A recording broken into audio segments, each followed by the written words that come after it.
Hi.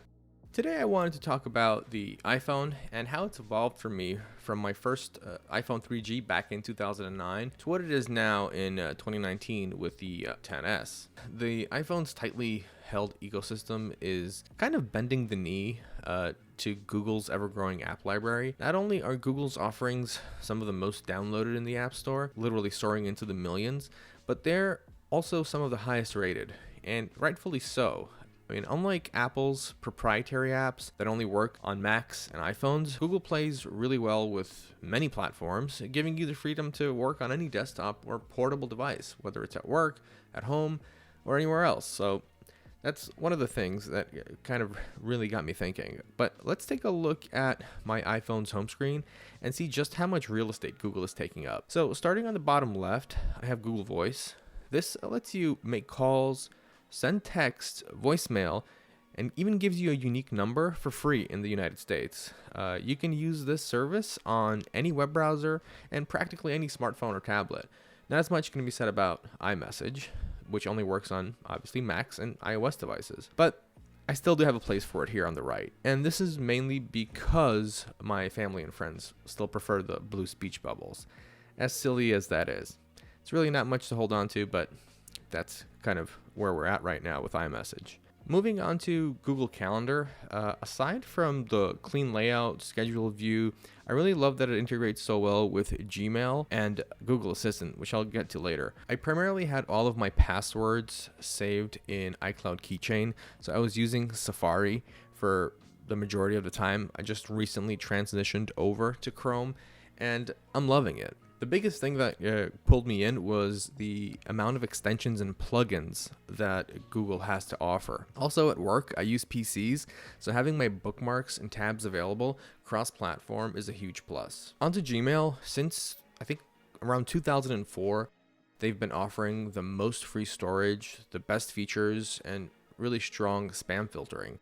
Some of their most recent developments are scheduled emails and confidential mode. So that's sort of like Snapchat for email, where you can decide when an email expires.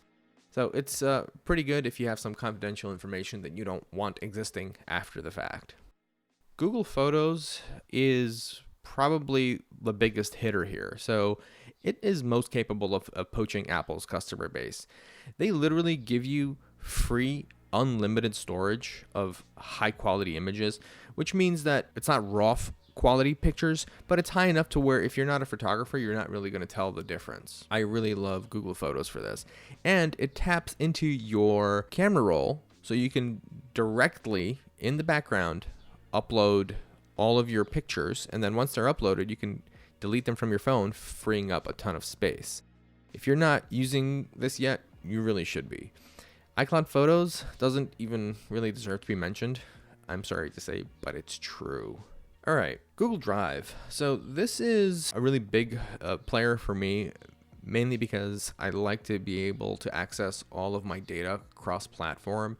So if I'm on, for instance, let's say my Mac, or if I'm on my PC, or if I'm at work, I want to be able to open up files across all of my hardware so that I'm not, restricted or tied down to just viewing it on my iPad or on my Mac or something like that. I need access to a specific file, and I want to be able to access it.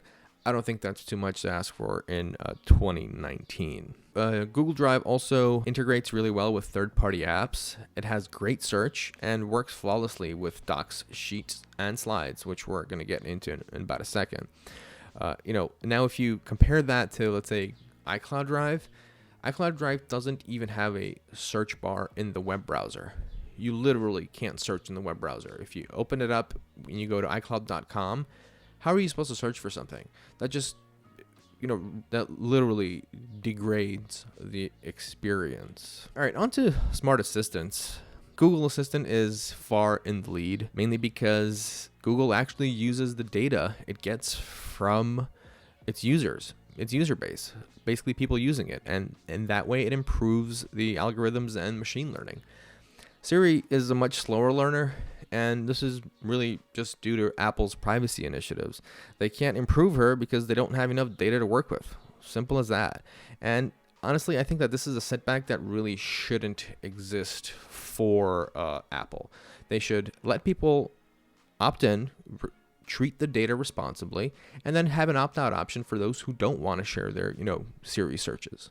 And at the end of the day, what are you really searching for with Siri or talking to Siri about that's so private and confidential?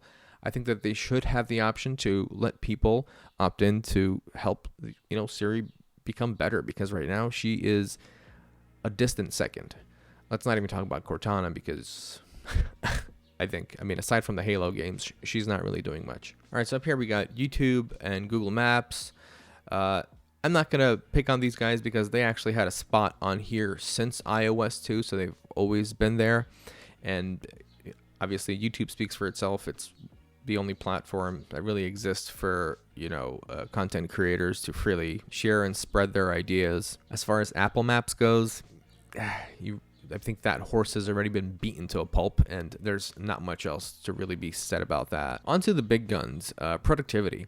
So we all now know that Microsoft Office is king of the desktop, with Excel, PowerPoint, and Word.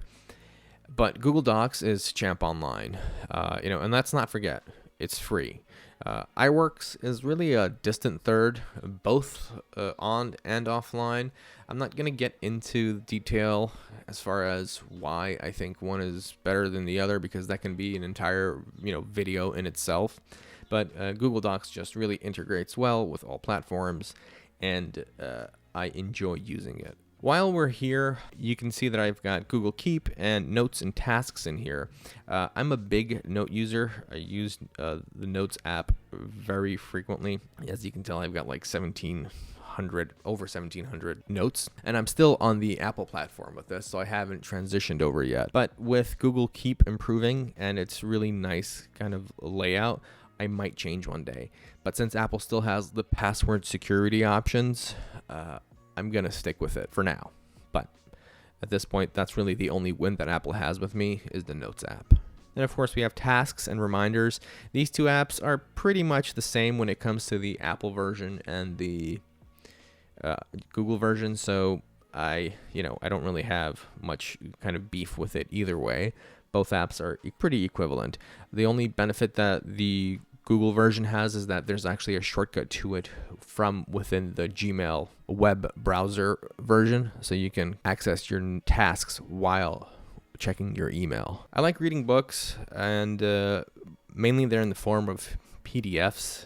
When it comes to iBooks and Playbooks, they're both pretty similar, but Google really does take the lead, and this is mainly because of the web browser version. You can open it up on your work computer, you can work it up on a laptop, anywhere you want, and open up your PDFs and you can start reading them.